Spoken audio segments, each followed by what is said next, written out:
आज हम आपको बताएंगे कि फॉल्स नैरेटिव, एक फॉल्स प्रोपेगेंडा कैसे क्रिएट किया जा रहा है।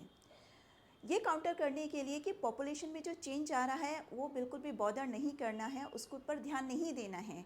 और उसके लिए जो डाटा लिया जाता है वो लिया जाता है 1990 से लेके 2020 का डाटा, जिसमें ये बताया जाता है कि मुस्लिम्स का टोटल फर्टिलिटी रेट हिंदुओं के कंपैरिजन में ज़्यादा कम हुआ है। ना तो उससे आगे की कोई बात की जाती, ना उससे पहले की कोई बात की जाती। चलिए आज हम आपको बताते हैं कि ये गलत वे में क्यों प्रेजेंट किया जा रहा है और कैसे प्रेजेंट किया जा रहा है। बात करते हैं 1990 से लेकर 2020 की। 1990 में हिंदुओं का टोटल फर्टिलिटी रेट यानी प्रजनन क्षमता अगर जिसको बोला जाता है वो 3.3 थी, यानी एक कपल 3 से 4 बच्चे पैदा कर रहा था। और 1990 से 2000 के 20 में इसमें जो फॉल हुआ, इसमें जो गिरावट आई वो 3.3 से लेकर 2.1 आई और वो फॉल था 1.2। और मुस्लिम्स का जो टोटल फर्टिलिटी रेट था 1990 में 4.4 था, यानी वो 4 से 5 बच्चे पैदा कर रहे थे और वो आ गया 2.6 पर, यानी वो 2 से 3 बच्चे पैदा करने लगे। इसलिए जो डिफरेंस क्रिएट हुआ वो 1.8 था। तो बार बार इस 1.2 और 1.8 की फिगर को पकड़ लिया जाता है। कहा जाता है कि देखिए मुस्लिम्स का जो फर्टिलिटी रेट है वो हिंदुओं के कंपैरिजन में ज़्यादा स्पीड से कम हुआ, लेकिन ना तो इसके पहले क्या हुआ वो बताया जाता है, ना इसके बाद में अभी क्या होगा वो बताया जाता है। अब हम बात करते हैं 1990 से पहले की।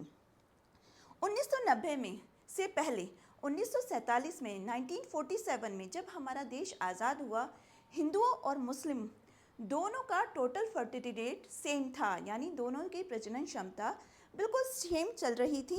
टोटल फर्टिलिटी रेट लगभग 6 के करीब था हिंदू और मुस्लिम में, दोनों ही ग्रुपों में। लेकिन 1960 तक ऐसा चलता रहा।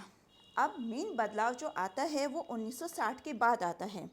1960 से 1990 के बीच में हिंदुओं का टोटल फर्टिलिटी रेट 3.3 पर आ गया, यानी उन्होंने एक सिग्निफिकेंट फॉल ले लिया। 1990 से पहले ही उनका टीएफआर 3.3 पर आ गया और जबकि मुस्लिम्स का टीएफआर 4.4 पर ही आया, यानी यहाँ पर जो कम होने की दर थी वो हिंदुओं की ज़्यादा थी और मुस्लिम्स की कम थी। और उसके बाद लेकिन इस डाटा के बारे में बात नहीं की जाती, बात की जाती है 1990 के बाद के बारे में। 1990 यानी 1990 के बाद ये फॉल था हिंदुओं का 3.3 से 2.1 और मुस्लिम्स का था 4.4 से 2.6।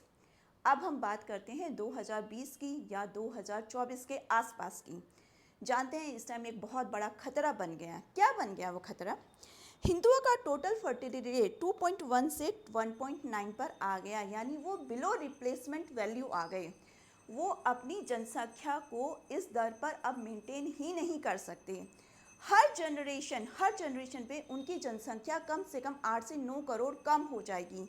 और 8 से 9 करोड़ कम होने का मतलब है कि इतने ही वोटर्स एक जनरेशन पर कम हो जाएंगे। वहीं दूसरी तरफ देखिएगा, अभी जो टीएफआर है उनका 2.4 से 2.6 के बीच में है, क्योंकि डाटा यहाँ पर कंफ्यूजिंग है। कुछ लोग कहते हैं कि मुस्लिम्स का टीएफआर 2.4 है और कुछ लोग कहते हैं 2.6 है, यानी वो अभी भी लगातार बढ़ रहे हैं। और जानते हैं विश्व में कोई भी ऐसा मुस्लिम देश नहीं है जिनका टीएफआर बिलो रिप्लेसमेंट वैल्यू हो। तो सोचिए जनसंख्या में भारत का भविष्य क्या है और चीज़ों को कितने गलत रूप में प्रेजेंट किया जा रहा है, समाज के सामने बताया जा रहा है बार बार सिर्फ 1990 से 2020 के डाटा को लेकर।